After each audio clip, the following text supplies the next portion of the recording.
Hi guys नमस्कार बंधुगण गोटे कथा कहबी राति जाक वर्षा होउछि एवं सकाळु देखंतु केमती कोहलिया पाग सहित वर्षा होउछि। एही अदिनिया वर्षा द्वारा धान फसल नष्ट होउछि एवं चाषी को मुंडरे चिंता।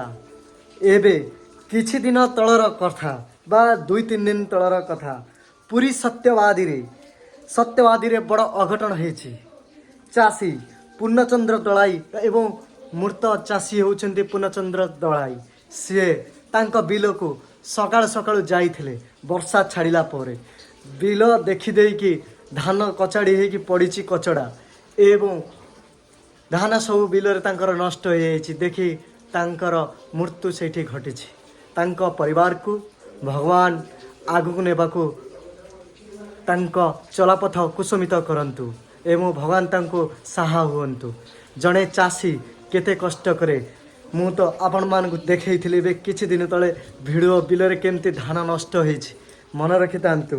चाषी भाई जनक सत्यवादी रे बड़ अघटन हेछि। पूर्णचंद्र दलाई होउछन्ति मृत चाषी। वर्षा उजाड़ी देइथिला चाषी को से भाई होउछन्ति देखंतु।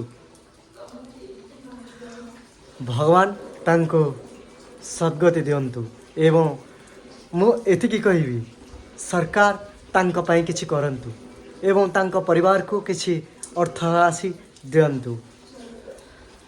जय जगन्नाथ, जय श्री राम।